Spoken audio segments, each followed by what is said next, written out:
Alors pareillement, je vais bien sûr remercier les organisateurs de m'avoir confié cette très lourde responsabilité de rajouter peut-être encore un peu plus de complexité et d'essayer quand même de prendre un peu de recul. Donc je suis le grand témoin, pas par la taille, hein, bien sûr, mais ce que j'aimerais surtout, c'est que tous ici, vous soyez de grands témoins. Ce qui veut dire que il faut pour être témoin, il faut observer, il faut regarder, observer. Et de ce que nous a dit, je crois, le président ici, si j'ai bien compris, dans cette pièce, c'est l'espace éthique. Et à l'extérieur, c'est tout ce qui est non éthique, c'est un milieu très hostile. Voilà. Alors, je suis quand même plus jeune que certaines personnes qui sont intervenues. Moi, je n'ai que bientôt 59 ans, le 15 mars. Mais j'ai un regard qui est quand même pas très optimiste aujourd'hui. Et je vais vous dire en partie pourquoi. Donc, d'abord me présenter. Je suis pharmacien de formation, ancien interne des hôpitaux. J'ai également été diplômé d'une grande école de commerce à Paris et San Francisco. J'ai fait mon internat pendant 4 ans. Je suis passé à la pharmacie centrale des hôpitaux de Paris, en pharmacie hospitalière. J'ai un peu touché au laboratoire d'analyse médicale en biochimie pendant 1 an. Et puis je me dirigeais dans l'industrie. J'ai passé 15 ans dans l'industrie du médicament. J'ai terminé comme directeur des ventes pour l'océan Indien et l'Afrique anglophone, l'Afrique de l'Est, avec la totalité du portefeuille médicaments d'une grande firme américaine. On s'est quitté avec l'industrie en 2002. Et je suis aujourd'hui, après avoir essayé de mettre en place un projet qui visait à créer une visite médicale indépendante des firmes pour faire la promotion des vieux médicaments qui ont encore toute leur place dans l'arsenal thérapeutique.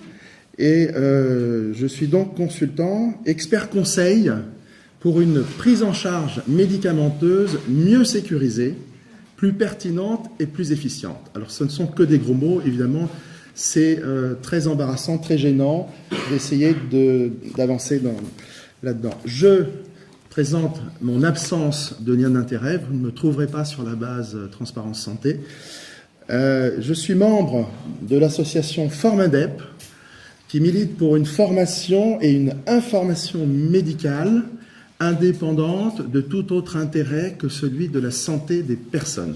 Formindep a mené un certain nombre de combats. Son combat actuellement, au-delà de la transparence qu'on n'a même pas encore atteint en France, il y a quand même des obstacles à une réelle transparence dans bien des domaines, c'est l'indépendance de l'expertise. C'est ça qui prime. C'est pas la transparence. La transparence, c'est une étape vers une indépendance de l'expertise. Ils ont obtenu, par exemple, le retrait, grâce à une action devant le Conseil d'État, de, si ma mémoire est bonne, 7 recommandations de la Haute Autorité de Santé qui avaient été établies avec une absence très nette de gestion des conflits d'intérêts. Je suis également membre du groupe Princeps, qui a été fondé notamment par Michel Thomas et Jean-Claude Salomon, ici présents, et nous organiserons les 13 et 14 avril prochains notre 7e colloque sur médicalisation, sur diagnostic, sur traitement. On aura des ateliers sur l'indépendance de l'expertise, les prescriptions chez la personne âgée et la difficulté à déprescrire. Nous aurons un débat sur la recherche sur Internet par les patients et par les médecins d'information et la télémédecine. Est-ce que ça favorise ou non la surmédicalisation? Et nous aurons, j'oublie un autre sujet. Peu importe. Voilà, c'est un espace effectivement pour challenger un certain nombre de travers de notre système de santé aujourd'hui. Alors, je vais essayer dans un premier temps de reprendre un petit peu ce qui a été dit sur les acteurs, d'une part, de voir quels sont les moyens en présence les stratégies. Et je prendrai ensuite quelques exemples concrets des domaines thérapeutiques, des thématiques du médicament, pour enfin terminer en essayant de proposer quelques pistes d'amélioration pour sortir un petit peu de l'ornière dans laquelle est notre système de santé aujourd'hui. Alors, tout d'abord, il faut bien constater qu'il y a beaucoup de forces contraires à l'éthique en place, beaucoup d'autres intérêts que ceux de la santé des personnes qui vont contrarier la bonne utilisation du médicament.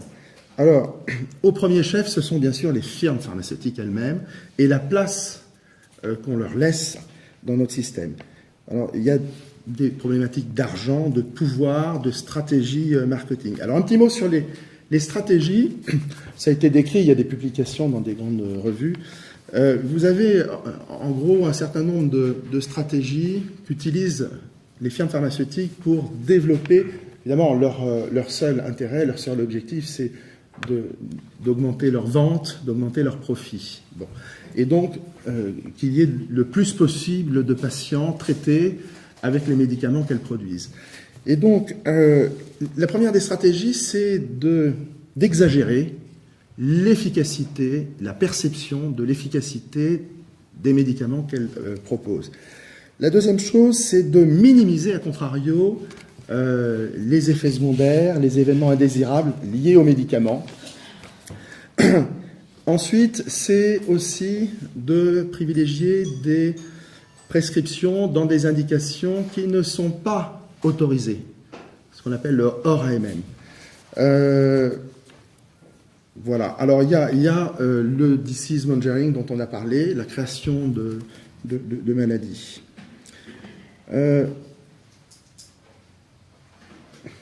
Les firmes sont en général soutenues par une certaine complicité, c'est plus qu'une complaisance, de la part de l'État, de la part des autorités sanitaires, de la part du payeur aussi. Et tout ça interpelle sur l'organisation du système, sur aussi la gouvernance du système. On y reviendra quand je proposerai quelques solutions. Les professionnels de santé, alors on pense bien sûr aux médecins qui sont les plus nombreux, professionnels de santé, chercheurs. Il faut savoir que les intérêts, les liens d'intérêt des chercheurs peuvent être différents de ceux du médecin qui a des patients à traiter. Il y a un très bel article qui a été écrit par Pierre Biron, canadien. Récemment, vous trouverez sur Internet sur justement je crois que le titre de son article, c'est un consentement, entre parenthèses, point d'interrogation, éclairé. Et donc, je reparlerai un petit peu des liens d'intérêt tout à l'heure, notamment des médecins. Quand je parle des médecins et des pharmaciens, on va en parler aussi. C'est bien sûr en ville, mais aussi à l'hôpital. Et puis, on a les patients. Je vais répondre tout de suite à Clémence Thébault, poser des questions là sur les attentes, les espérances des patients.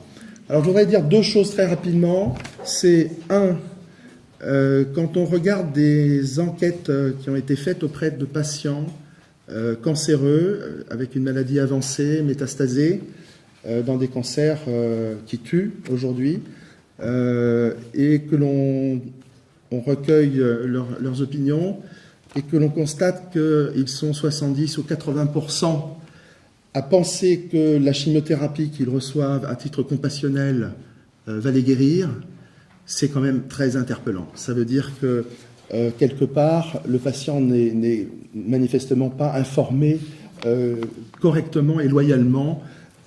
Bon, je voudrais citer quelqu'un qui est un pneumologue de renom qui nous disait, il y a quelque temps, l'unité d'œuvre chez un PUPH dans les hôpitaux universitaires, l'unité d'œuvre, c'est le nombre de patients inclus dans les essais multicentriques randomisés internationaux. C'est ça. Parce que là, ce qui compte, c'est comment on va avancer dans sa carrière. Et pour ça, il faut publier le maximum d'articles comme auteur dans des revues bien classées. Voilà. Et donc, vous voyez que là, ce sont des intérêts qui sont très divergents de celui du patient qui veut être correctement pris en charge. Alors, l'État, on a l'État régulateur, et là, on en a parlé. On nous a parlé de la NSM ce matin, mais il faudrait presque pas en parler de la NSM, puisque la NSM, en fait, est un guichet d'enregistrement. Tout se passe essentiellement aujourd'hui, pour la quasi-totalité des médicaments, à Londres. Ils vont déménager, pas en France. C'est l'EMA, l'Agence européenne du médicament. On a la Haute Autorité de Santé, on va en parler. J'ai entendu des mots tout à l'heure, mais je vais contester un peu ce qui a été dit sur l'indépendance de la Haute Autorité de Santé. J'ai des exemples récents qui sont quand même très préoccupants. Nous avons eu Maurice-Pierre Planel du CEPS. Et puis on a ensuite le payeur, l'État payeur, l'assurance maladie, en sachant que le directeur général de la CNAM est nommé en Conseil des ministres, et c'est le président de la République qui choisit. Donc on a le sujet aussi de l'État, le politique. Ça ne vous a pas été dit aussi crûment que je vais le dire maintenant, mais c'est la ministre qui décide du remboursement et du prix des médicaments remboursés. C'est la ministre. Hein. C'est la ministre qui décide de ne pas suivre les avis de la commission de la transparence, qui lui a dit ce médicament ASMR 5 ou 4 ne devrait pas être inscrit sur la liste en sus, remboursé gratis à l'hôpital. Hein. Voilà, c'est la ministre. Donc le politique a une responsabilité lourde, et le politique est extrêmement bien influencé par les firmes pharmaceutiques. Ça, il faut se pénétrer de cela. Alors, dans les modes, alors il n'y a pas que les stratégies que je vous ai exposées, et il y en a d'autres, hein, stratégie marketing des firmes. Ça a été abordé qu'en fin d'après-midi, les modes de rémunération. Ça, il faut en parler. On a dit le paiement à l'acte. Non, le paiement à l'acte, c'est très mauvais. C'est très mauvais. Il y a, Michel parlait des 25 € de 4 consultations dans l'heure. C'est très bien, mais il y a des médecins qui abattent, qui font de l'abattage. Ils font une consultation toutes les 5 minutes. Donc là, ça fait 12 fois 25 €. Hein. Donc je pense que là, au salaire horaire, on est pas mal quand même. Bon, donc il y a ça à l'hôpital, il y a la T2A. Bon, on va revenir un petit peu sur la T2A. Mais bon, il y a plutôt des effets d'annonce qui ont été faits. Est-ce que ça sera suivi de décisions concrètes? C'est pas certain. Donc, on a parlé du pharmacien ce matin. La pharmacienne qui était là, je crois qu'elle est partie. Il y avait son dilemme. De décision. Elle nous a parlé du dilemme de décision. Est-ce que je prends le risque? Est-ce que je ne prends pas le risque? Etc. Mais bon, il y a le dilemme du tiroir-caisse. Il faut le dire très clairement. Les pharmaciens aujourd'hui sont rémunérés sur un pourcentage du prix de vente des médicaments. Sur un pourcentage. C'est la marge dégressive lissée. Ce n'est pas les produits d'automédication, les produits de soins de bien-être qu'il y a en accès libre dans la partie accessible au public de la pharmacie. Non, c'est le médicament de prescription sur ordonnance, et c'est une part de leur chiffre d'affaires. Alors évidemment qu'avant de refuser de délivrer une boîte d'un anticancéreux à 2 000 € la boîte pour chaque mois, vous comprenez qu'il y a quand même un intérêt autre que celui de la santé du patient. Bon. Donc, il y a des essais qui sont faits. J'en dis 2 mots parce que ça n'a pas été évoqué. Pour les médecins, certains médecins libéraux, les généralistes, quelques spécialistes, il y a la ROSP, la rémunération sur objectif de santé publique, qui est négociée dans un cadre conventionnel avec les syndicats de médecins. Et aujourd'hui, on doit être à peu près à 10 ou 12% de la rémunération moyenne d'un médecin sur des objectifs de qualité. On pourrait en discuter, les indicateurs ne sont pas forcément les bons, il y a peut-être beaucoup à changer, mais le système ne rémunère que pour 10% à la qualité.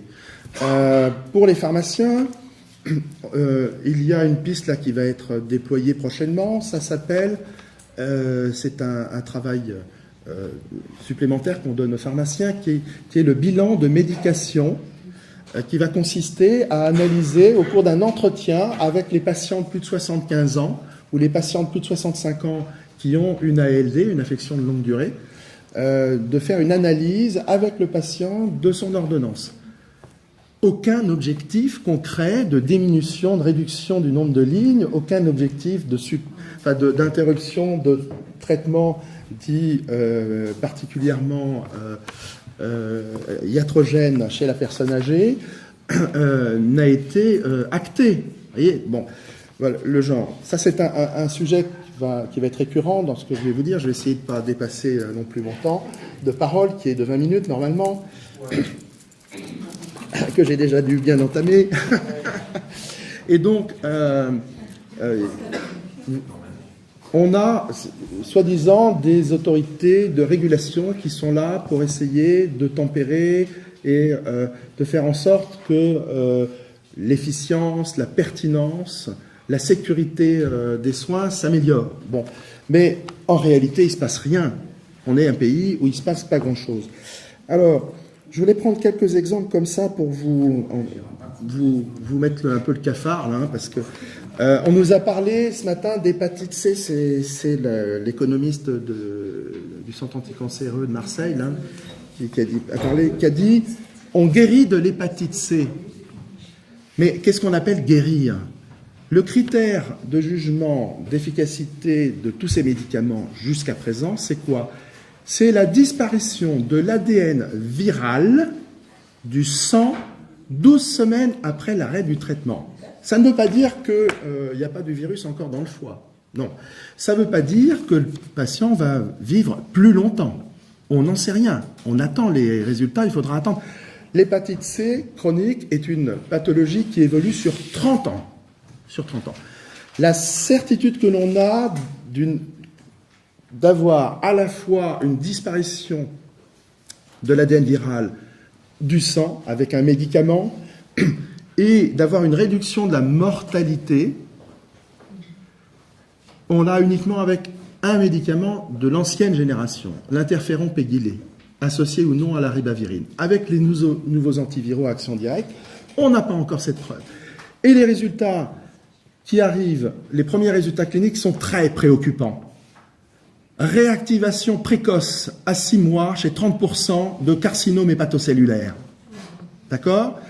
Réactivation d'hépatite B. Il y a 3 fois plus d'hépatite B en France que d'hépatite C. Quand on a 2 virus à traiter, voire 3 quand il y a en plus le virus HIV, c'est très complexe. Donc, propager le discours mensonger par omission, s'ils ne vous ont pas dit que ce qui était prouvé, en fait, quand ils disent guérissent, c'est une hypothèse. On est encore à l'état d'hypothèse aujourd'hui. Hein. Propager dans les médias les discours des hépatologues qui défilaient dans les conseils de direction, les comités de direction des firmes pharmaceutiques, dont Gilead, pendant l'élaboration du rapport ministériel que Madame Marisol Touraine a pris comme ça. Il y avait, bon, on n'aura pas le temps, c'est pas ici le lieu. Ce matin, une question sur les indications réellement démontrées dans l'hépatite C. Bon, l'AMM, alors ça me permet d'avancer un petit peu sur une idée, c'est dans la chaîne du médicament qui a été proposée comme filigrane. On avait donc, et ce qui a bien été explicité ce matin, vous avez l'enchaînement, d'abord l'ANSM qui va évaluer le rapport bénéfice-risque du médicament en faisant abstraction totale de l'arsenal thérapeutique qui est déjà existant. C'est-à-dire qu'une des incohérences du système, et c'est quelque chose où on pourrait progresser en modifiant ça, bien sûr, c'est dans un premier temps de ne pas regarder ce qui est déjà existant, hein, et de faire une autorisation de mise sur le marché avant de savoir s'il n'y a pas d'autres médicaments plus performants et moins chers. Vous voyez, les agences, la FDA, l'EMA, la NSM qui entérine en France, vont autoriser un médicament sur la base d'un rapport bénéfice-risque dans lequel les études cliniques sont, ça nous a été dit par Quentin Ravelli ce matin, sont construites par les industriels eux-mêmes pour démontrer quoi? L'efficacité. Le risque n'est pas présent puisque les essais pivots qui vont permettre d'avoir l'autorisation sur le marché ne permettent pas d'identifier l'ensemble des événements indésirables et des effets secondaires du médicament. Et ça, c'est après qu'on a de mauvaises surprises, en général. Et donc, je perds un peu mon fil. Donc, dans l'hépatite C, il y avait une révolution, pas thérapeutique, mais diagnostique. C'est celle qui a consisté à ne plus avoir besoin de faire des biopsies avec des trocars pour retirer un morceau de foie et regarder l'état de fibrose dans le foie. Aujourd'hui, il y a des appareils qui dérivent un petit peu de l'échographie qui permettent de mesurer l'élasticité sans être invasif. Et voilà. Et ça aurait permis, non pas de traiter, comme le disait ce matin, 15 000 patients par an, parce qu'il n'y a pas besoin de traiter avec ces médicaments horriblement chers, qui n'ont pas démontré une supériorité sur des critères durs de morbimortalité. C'est-à-dire que non seulement on ne sait pas s'ils allongent la vie, mais on ne sait pas s'ils vont faire reculer l'évolution dans la cirrhose, on ne sait pas si on va éviter des greffes de foie, on ne sait pas tout ça. Hein. Et donc voilà. Deuxième exemple, je vais être plus rapide sur le deuxième exemple, et je vais simplement énoncer, mais j'ai publié sur des sites internet qui sont actuellement menacés par Microsoft, qui va débrancher ses serveurs le 31 mars. Donc j'essaye de les déménager, j'espère que je vais y réussir. J'ai publié une série de dossiers, notamment sur les médicaments du traitement de fond de la polyarthrite rhumatoïde. Les rhumatologues, je pèse mes mots, ont confisqué depuis plus de 20 ans maintenant la meilleure option thérapeutique dans le traitement de fond de la polyarthrite rhumatoïde à leurs patients, à leurs collègues quand ils sont PUPH et qu'ils font des conférences dans les congrès de la Société française de rhumatologie, par exemple. Cette meilleure option, c'est une association triple de 3 médicaments qui coûtent très peu cher, qui sont des médicaments conventionnels et qui n'ont pas les inconvénients en termes d'infections sévères, voire de cancer, que les immunothérapies anti-TNF-alpha, notamment pour les citer, mais il y en a d'autres qui arrivent sur le marché. Voilà. Les liens d'intérêt sont massifs, sont systématiques. J'ai fait une analyse exhaustive sur le département où je suis domicilié, sur les 96 co-investigateurs d'une publication publiée dans le JAMA. Les seuls rhumatologues qui n'ont pas de lien d'intérêt avec les firmes sont ceux qui ne sont pas en situation de recevoir en consultation des patients qui débutent une polyarthrite rhumatoïde. Ensuite, on va parler, on en a parlé ce matin, le Keytruda, les nouvelles immunothérapies du cancer. Songez que le Keytruda, qui a obtenu la première ligne dans certains cancers du poumon, dans cette indication-là, le coût de traitement annuel est de 93 000 €. Quand on regarde les taux de mortalité à 1 an et à 2 ans, à 2 ans, c'est même pas ce qui a été publié dans une revue médicale, c'est dans le communiqué de presse du laboratoire MSD. À 2 ans, on a 15% de gain absolu de survie, c'est-à-dire c'est la différence entre le groupe traité par Keytruda et le groupe traité par la chimiothérapie classique, qui est une médiocre d'ailleurs. Il faut aller dans les pages suppléments de l'article pour avoir l'information, ce n'est pas évidemment dans la publication. Et ça permet ceci de calculer le nombre de patients à traiter pour éviter un décès après 2 ans de traitement. C'est 6, ça veut dire qu'il y a 5 patients tels que le seuil a été défini pour le biotest compagnon du Keytruda, qui va permettre de dire, il faut en fait actuellement que seulement 50% des cellules de la tumeur expriment le gène PD1 ou PDL1 pour que le patient soit éligible au traitement. Dans ces conditions-là, on traite 5 patients inutilement pour un patient qui va bénéficier d'un sursis de 12-18 mois, on ne sait pas encore, mais il n'aura pas une vie éternelle non plus. Hein. Voilà, et pour un coût de 550 000, un coût supplémentaire par rapport au traitement classique de 550 000 euros. Est-ce qu'on a la capacité en France de financer? Je dis non, je dis on va dans le mur aujourd'hui. La ministre, Madame Buzyn, ce matin, c'est Étienne, j'ai oublié son... Voilà, Noguès, qui a dit on rembourse tous les médicaments. Madame Buzyn a ajouté dans une interview télévisée récente à n'importe quel prix. Elle a dit je suis prête à rembourser à n'importe quel prix. Alors, comment ne pas aller dans le mur? Je ne développe pas, je dis simplement les axes de travail. Hein. Alors, il faut travailler sur la décision médicale partagée, hein, le consentement éclairé. Il faut éviter de surestimer la demande de prescription médicamenteuse de la part du patient. Dans les antibiotiques, ça a été évalué, ça, très sérieusement. Les médecins surestiment, mais d'un facteur 2, 3, d'une façon colossale, l'attente réelle du patient. Si le médecin explique, prend le temps de le faire, pourquoi il a pris la décision de ne pas prescrire un antibiotique, le patient ressort satisfait de la visite, de la consultation. Il faut revoir l'organisation de la chaîne du médicament. Alors, je l'avais un peu esquissé là. Il faut qu'on fasse l'évaluation du rapport bénéfice-risque en même temps que l'évaluation comparative avec l'arsenal déjà existant, c'est-à-dire la valeur thérapeutique supplémentaire qu'apporte le nouveau médicament. Bon, il faut bien sûr qu'aujourd'hui, mais ça c'est le législateur qui est maître là-dessus, hein, revoit les exigences pour obtenir l'autorisation de mise sur le marché. Il ne faut plus accepter d'études versus placebo. Il ne faut plus accepter d'études versus comparateurs médiocres. Il ne faut plus accepter des études sur les maladies graves qui portent sur des critères indirects de jugement. Il faut prendre la survie, toute cause, il faut prendre l'amélioration de la qualité de vie, qui est pratiquement jamais évaluée. Il faut une construction indépendante des essais cliniques. Ça, c'est Quentin Ravelli qui l'a dit ce matin. C'est pas normal que ce soit le producteur qui définisse. C'est un peu comme Volkswagen, hein, finalement. Ils vont tous tricher. Hein. Alors, il faut lutter contre l'embellissement des publications, des résultats.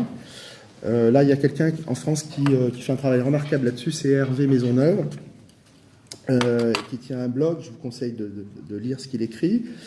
Il faut avoir une gestion active des conflits d'intérêts. Il est inadmissible que la commission de la transparence, en février, ait fait sortir Gérard Viens, membre suppléant représentant les usagers, qui a, lui, effectivement des conflits mineurs, ce que n'avait pas notre oncologue, hein, vous pourrez regarder sur Transparence Santé, et dans le même temps faire rentrer en réunion, sans dire et afficher les montants, près de 300 000 euros d'avantages perçus et de rémunération d'un oncologue et d'une anatomopathologiste, qui est celle qui a dirigé le groupe d'anatomopathologiste, qui a défini le seuil, plus exactement, qui a validé ce que la firme avait fixé comme seuil. Parce que le Keytruda, c'est déjà pas mal, il y a un seuil, mais les autres immunothérapies du cancer sont autorisées aujourd'hui, l'Opdivo et d'autres, sont autorisés sans aucun seuil. Sans aucun seuil. C'est absolument hallucinant. Et on a des nombres de patients traités inutilement. Bien sûr que les firmes ont tout intérêt à ce que le test rende éligible le maximum de patients. Alors, je vais très vite. Il faut un contrôle renforcé des prix et des coûts. On a parlé ce matin d'innovation incrémentale. Et moi, j'aime opposer à cette innovation incrémentale l'augmentation de prix qui est, elle, monumentale. Voilà. La régulation en France, il n'y en a pas. On vous a parlé un peu en fin d'après-midi, un peu ce matin, les CALI, hein, et on vous a parlé d'opposer l'égalitarisme en France et l'utilitarisme au Royaume-Uni, par exemple, avec les CALI. C'est tout simplement l'utilitarisme, c'est tout simplement se dire on met le curseur où, en France, c'est no limite. No limite. On le voit, Madame Buzyn est prête à rembourser à n'importe quel prix, mais c'est de la folie. Il faut revenir à de la raison quand même. Est-ce que éviter un décès pour 550 000 € en traitant inutilement 5 patients sur 6, est-ce que c'est une bonne chose? Je pose la question. Bon, c'est pas sur les notices de médicaments, c'est pas inscrit dans le RCP tout ça. Hein. Les patients ne sont pas loyalement. Quel oncologue va dire, qui prescrit du Keytruda, monsieur, vous avez pas plus de chances d'avoir un sursis de 12 à 18 mois hein, que de faire un 6 en lançant un dé. Est-ce qu'on a posé la question au patient? Le patient n'est même pas invité aux réunions de concertation pluridisciplinaire. Pas plus que son médecin traitant qui connaisse mieux le patient que ceux qui ne vont jamais le voir. Parce que dans les réunions de concertation pluridisciplinaire, il y a un tas d'oncologues, de radiologues, d'anatomopathologistes. Ils ne verront pas le patient. Hein. Bon, non, c'est pas sérieux. Alors, pour terminer... Ah oui, quelque chose qu'il faut que je dise impérativement. Quentin me le demandait d'ailleurs ce matin.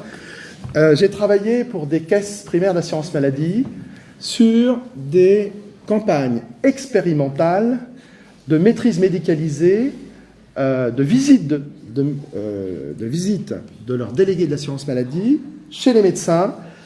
Et on a eu des résultats vraiment exemplaires. Hein, des résultats, par exemple, sur les antibiotiques, on a fait augmenter la prescription de l'amoxicilline dans un panier de 19 antibiotiques qui était tombé à 19,6% à 36,4%. 77% d'augmentation. Bien sûr, les autres antibiotiques avaient fléchi puisque c'était en patientèle. Bon, ces campagnes ont été interdites par la CNAM. J'ai reçu, enfin j'ai pas reçu moi, mais les directeurs de caisse ont reçu un mail du bras droit du directeur de la CNAM de l'époque, qui était Frédéric Van Reckeghem. Son bras droit s'appelait monsieur Olivier de Cadeville. Il a été promu, il est maintenant directeur de l'ARS Bretagne. Hein. Et donc le mail disait en substance, vous avez reçu des offres de service d'un consultant, M. François Testi. Il est vrai qu'il y avait 17 caisses qui étaient prêtes à démarrer avec moi, en plus de celles de la région Languedoc-Roussillon. Et nous vous demandons de ne pas y donner suite favorable. J'ai rencontré le directeur général de la Sécurité sociale, Dominique Libaud, actuellement directeur de l'école l'École nationale supérieure de sécurité sociale, qui, lorsque j'ai demandé si il pouvait parler en bien de mes expériences, m'a dit, mais je le ferai, mais sachez qu'il est directeur de la sécurité sociale, il dépend de 4 ministères, et normalement c'est lui qui établit la feuille de route de la CNAM dans ce qu'on appelle la convention d'objectifs et de gestion. Il y en a une pour 4 ans qui va commencer à être négociée. Et malheureusement, il m'a fait un aveu d'échec. Hein. Malheureusement, il m'a dit je le ferai, mais sachez que la CNAM a un certain degré d'autonomie. Voilà. Bon. Et donc, aujourd'hui, on saurait comment faire. On ne le fait pas. C'est-à-dire que vous avez 1000 délégués de l'assurance maladie qui voient les médecins, mais les visites ne sont pas répétitives sur le même sujet avec le même médecin, sont mal ciblées. Le contenu des visites n'intéresse pas, on n'apprend rien aux médecins. Alors, ils s'interdisent de présenter des études cliniques. Mon Dieu. Mais bon, ça pourrait faire l'objet d'un colloque, hein, rien que ça. Donc, je passe, mais je voulais le signaler parce que Quentin Ravelli ne l'aurait pas pardonné. En France, alors il faudrait modifier, donc effectivement je conclue avec ça, les modes de rémunération des médecins à l'hôpital, la T2A, il faut modifier ça. La liste en sus est très très mal gérée. Hein. Alors il y a un dossier que j'ai lu ce matin en venant, qui a été sorti le 28 février par la CNAM, qui est formidable. Parce que la CNAM est très bonne dans le constat, pas dans l'action. Mais dans le constat, elle est excellente. Et donc, c'est une analyse de ce qu'on appelle les prescriptions hospitalières de médicaments exécutées en ville. C'est énorme.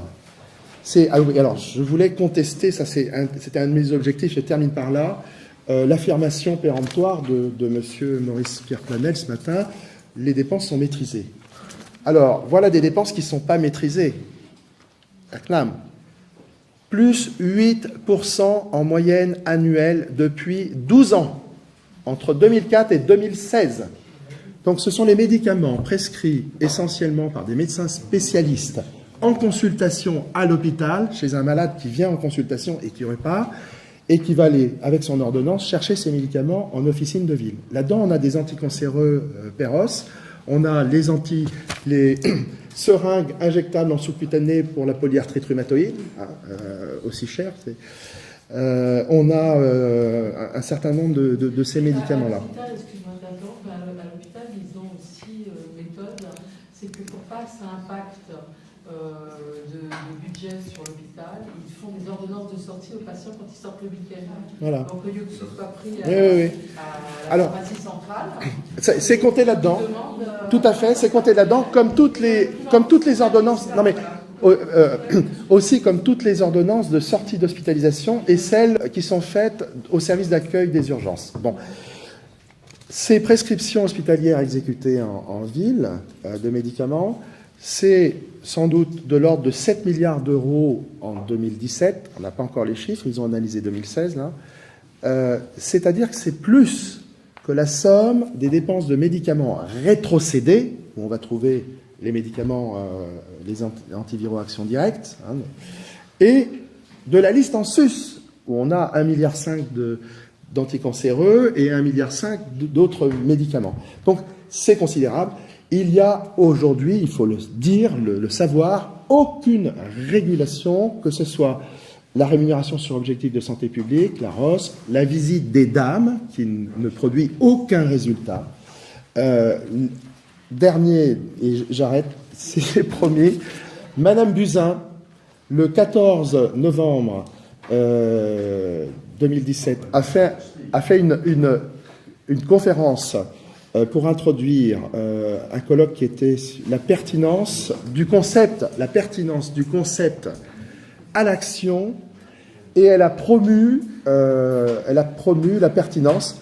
3 jours plus tard, le 17 octobre, cédant au lobby pharmaceutique indirectement qui s'exerçait sur les fédérations hospitalières, elle a repoussé de 2 ans, en 2020, les sanctions qu'auraient pu prendre les agences régionales de santé dans le cadre des contrats d'amélioration de la qualité et de l'efficience des soins. Voilà. Donc, la régulation, il n'y en a pas. C'est faites ce que vous voulez, on rembourse tout à n'importe quel prix. Alors, c'est quoi la nouvelle Non, je pense que là, il faut s'arrêter. On s'arrête.